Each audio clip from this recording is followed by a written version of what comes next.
This video has been sponsored by your future oligarchic masters, Future Corp. Yeah, I got balls, what's I read? I got balls, won't you listen to me?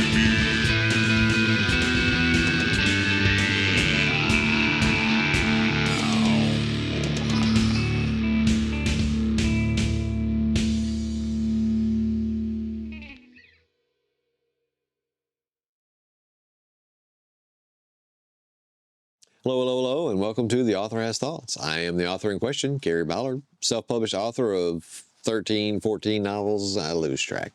If you don't know about me, just look up here, click a video, and you'll get an introduction about the channel and more about me. There'll probably be another one that's talking about the introduction to my latest novel that just published, part of the Bridge Chronicles series called Hiss Whistle Dead. If you haven't already, hit the subscribe button and hit the notification bell. And that way you'll get notified when I make new videos, which are always awesome and totally you need to watch again. If you like the video, hit like. If you dislike it, hit dislike. If you want to comment, drop a comment below. And let's get to my thoughts. So as an author of cyberpunk literature, one of the bedrock tropes of the genre is the, shall we say, supremacy of the corporate structure in these future worlds. Most cases, the corporations either have some kind of de facto governing power, usually as a result of a corrupt and weak federal government or government. Often, they are co-equal in power with whatever government structures exist, whether it be local, county, state, federal, whatever. And usually that is also due to the corrupted nature of the political structure, or the political structure retreating due to a weakness or regulatory capture for whatever reason. In many cases, the government is itself a corporation, usually when they're on a planet that's colonized by a corporation. It doesn't take much extrapolation from how we perceive corporations today, in the present day, to the almost omnipresent power of the corporation in cyberpunk futures. I think, though, that we're in this sort of transitional period. The before times, as it were, of the cyberpunk future, our oligarch-humping politicians are gleefully enabling. Between the unwritten doctrine of the shareholder supremacy and the legal fiction of corporations as people with the same rights and freedoms as individuals, corporations can wield an insane amount of legal and extra-legal power today, even if they aren't quite the untouchable behemoths of cyberpunk future. While the true oligarchic power being handed to significant Republican donors like Musk and McMahon and Thiel and others is going to be a problem, let's not try to pretend that it's simply the fault of one super corrupt party. Now, they're at fault for a lot of it, don't get me wrong. The GOP has spent the past 50 plus years, if not longer, enabling this sort of bullshit from Nixon through Ronald Reagan especially, both the Bushes, and of course President Trump in 2016 and soon to be again. But this is a problem that crosses the political divide. Conservative Democrats have been all too willing to nuzzle at the teat of the big corporate donor just as much as the GOP. President Clinton ran on and won on a very conservative platform. His welfare reforms and his compromise with the conservatives about criminal justice reform and the war on drugs have done a fantastic job of crippling our social safety net and creating the for-profit prison system. The continued reliance on for-profit health insurance companies and medical companies and pharmaceutical companies, rather than trying to implement some sort of Medicare for all or some sort of public option for insurance, has further eroded the power of the individual in favor of these corporate behemoths, such as in the pharmaceutical industry or in the health insurance industry. See my last video about Luigi's Mansion and the United Healthcare CEO. Part of the issue is that it is necessary for politicians to solicit donations in order to campaign for office or to campaign for re-election to office. Seeking money for mere political survival ensures the ease with which money is allowed to steer policy. Even when the money doesn't provide this explicit quid pro quo, it still has a very caustic influence. The CEO of a corporation can easily call up their senator, city council person, and get an immediate meeting, or one very close to immediate. Whereas a poor person trying to contact their senator might as well be pissing in the wind. There's a insurmountable power balance there, and it's baked into the system. Now, not that public financing of elections is on the horizon anytime soon. People talk about it, but not only do the people that benefit from the current system have no vested interest in ending that system, and ending their gravy train, I might add, but there is a whole cottage industry built around political donations. News orgs, TV news stations, online media ad buyers and sellers, PACs and the various self-serving companies that serve them all get so much bank from political advertising and political donations, they're not about to restrict that gravy train. It's just not in their short or long-term interests. So how do we as individuals who want a government by the people, for the people, how do we resist corporations, resist that cyberpunk future as voters? Well, one of your first thoughts might be, well, let's hit them where it hurts, in the balance sheet. You might think it's time for a mass boycott. I want to focus on the efficacy or lack thereof of boycott movements and boycott protests, specifically in how they relate to corporate survival. Boycotts have a long history as a means of protest. It's a simple concept. A group feels hard done by, oppressed, disrespected, or otherwise taken advantage of. Members of that group lobby members of the general public and encourage them not to provide any business to a place that discriminates or otherwise treats customers bad or in some way, shape, or form. The theory is that the loss of revenue will eventually cause some form of a cession on the part of the oppressor. Now, if you're a fan of cyberpunk media, you'll realize one thing as you think about this and as I talk about boycotts. Boycotts don't really exist in cyberpunk. They aren't even a consideration. If cyberpunk protagonists want to hurt a corporation, they steal from it, or they destroy corporate assets, or they exfiltrate a corporate employee who's important. But they do not band together and stop buying the products of that corporation. One might even go so far as to say at the point of history that cyberpunk media occurs, there is no place for such peaceful protests. The cyberpunk world exists in this constant state of war, generally class warfare, between the corporations and the downtrodden, and the war shifts from hot to cold depending on the situation. Contrast that then with a peaceful boycott movement like the sit-ins of the civil rights movement in the South, led by the groups SNCC and COFO, as well as assisted by the NAACP.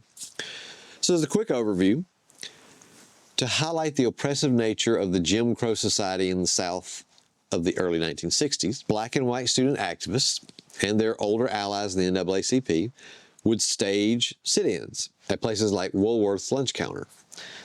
In the South, blacks were not allowed to eat in the same restaurant or at the same tables and chairs as white people. They usually had to take their food from the back door and go sit and eat outside. So the reaction to black or white college students, activists, or whatever, breaching this unwritten social norm was often either greeted with arrest or mob violence, or arrest and violence from both the mobs and the cops. One of the more famous sit-ins occurred in my hometown of Jackson, Mississippi, part of a larger series of boycotts of downtown businesses that were discriminated against black patrons.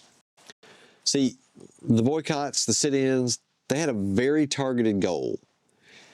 Get arrested, get seen, get put on the front page of the newspaper or the TV, get them to report on the reaction to your act. In other parts of the country, that sort of discrimination didn't really exist or was much less prevalent, though they had their own ways of doing discrimination. People of color have been systematically discriminated against in this country for a long time. regardless of the South, North, wherever.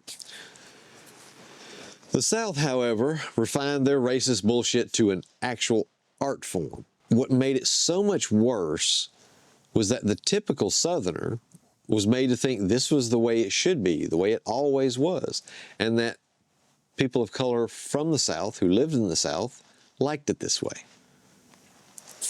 If they didn't, it was because some outside agitator had come in and made them upset. It was this cultivated blindness of privilege that allowed a system like Jim Crow to last as long as it did. And to a certain extent, Jim Crow is still being practiced today, although it's much more on the down low, very subtle. Seeing a group of black college students and their white allies getting the ever-living shit beat out of them by ordinary citizens and police, seeing these pictures of this hate-filled mob made up of the neighbors of the privileged who were watching it, that eventually had a huge impact on political discourse, especially around race. Southern people who weren't invested in the insecurities of white supremacist doctrine started to realize their politicians were flat out lying to them. So did that hurt Woolworth's bottom line? Not that specific location, mind you, but the entire corporation. Sure, it got a bit of a black eye, but the corporation itself lasted until 1997 when it became, according to Wikipedia, Foot Locker. Things I learned. One couldn't reasonably say its place as the unlucky symbol of a protest movement hurt its bottom line all that much. The downtown Woolworths in Jackson disappeared around the same time most of the businesses downtown disappeared, when white people began to self-segregate from the downtown businesses that were no longer segregated. The white folks fled the city of Jackson over time, from the center outward towards the suburbs like Clinton, Madison, Ridgeland, mostly at the time because they did not want their children to go to public school with black kids, period. Instead, they sent them to these private academies that popped up, also known at the time as segregation academies. There was no attempt to hide what they were for. That's not to say the boycott did not have an economic impact. It was part of a broader boycott movement of the downtown Jackson business district, which was mostly local small businesses, which are businesses you can actually affect with a boycott. Though it took a while, many of the things the COFO SNCC protesters were asking for came to pass. Things like courtesy titles for all patrons, i.e. the simple act of calling a person of color sir or ma'am, took a coordinated boycott effort to get together. As an aside, it's really telling of just how goddamn petty and insecure white supremacy is that it would rather lose a shit ton of money than simply give a person of color an equal amount of respect to a white patron. Just quality shitbaggery. To contrast, I want you to reach back a few years in your memory to the kerfluffle over Bud Light's promotion with Dylan Mulvaney. I'm going to have a link to a New York Post story about this. If you don't know, don't remember, because your brain just can't handle dealing with such absolutely silly culture war horseshit. Dylan Mulvaney is a transgender activist and social media personality. She became popular on TikTok around 2022 by detailing her transition in video form. In 2023, Bud Light did a single, literally one promotion on Dylan's Instagram, which had her drinking a Bud Light to celebrate. And I believe Bud gave her the beer, you know. Conservatives lost their shit. Because of course they did. How dare a venerated American brand icon like Bud Light, which incidentally is owned by a U.S., Belgian, Brazilian multinational corporation known as Anheuser-Busch, so they're not even really American anymore. How dare Bud Light go woke, which is usually just shitbag code for my things that make my white supremacy sense tingle. Kid Rock posted this ridiculous video showing him shooting up this case of Bud Light or two cases or whatever, which, really showed Anheuser-Busch because somebody had to buy those cases in order to shoot them at some point. It's very silly. Various conservative outlets like New York Post, Fox News stoked the victimhood of mediocre white men and aimed it at the Bud Light brand. An organized boycott protest proceeded, and Bud Light, in the infinite wisdom of oh no's dollars, ended any future promotion with Dylan. So I don't really think there had been any planned. It doesn't seem like there was a sustained campaign plan. The Go Woke, Go Broke boycott campaign was on. For Bud Light's newfound opponents, it seemed to work. Sales of Bud Light suffered for a while. Stock prices of Anheuser-Busch dipped. By the time of the article that I'm linking down below in 2024, it appears that sales have returned to stable levels.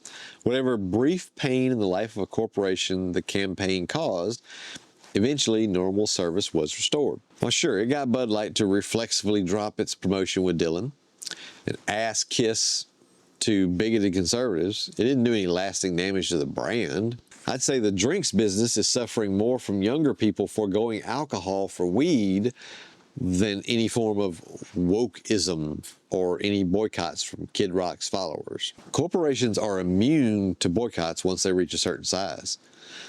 Certainly, they may have some bad quarters. Some middle manager or executive might be sacrificed, might be forced to fall on their sword as a result of their misstep. None of these people should be concerned, though, as any of them that get jettisoned are likely to fuck off with a golden parachute. The absolute king's ransom of revenues even unsuccessful corporations generate, however, make them practically immune to destruction by boycott. They cannot be brought down that way. Disney isn't going to go under because incels protest the addition of 2 seconds of implied lesbian kisses or main characters who are women of color.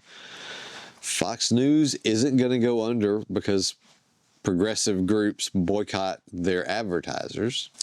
As corporations and their feckless CEOs gain more political power, more regulatory capture, and straight up bribe the incoming administration by donating to the inaugural fund, these great collectives are not invulnerable. Boycotts will not kill them. Hell, boycotts probably can inflict more discomfort than a gnat's bite on an elephant's ass in the jungle. Government regulators, properly funded with the power of the legal system behind them, are the only real power the people have to enforce real change at the corporate level. Where those government regulators have failed those of us in the United States of capitalism, a concerted yet uncoordinated effort on the part of corporate interests to reduce regulation, defund regulatory agencies, and stack the courts so that regulators are continually on the defensive from lawsuits. Most importantly, though, fines and penalties have been locked in stasis for decades.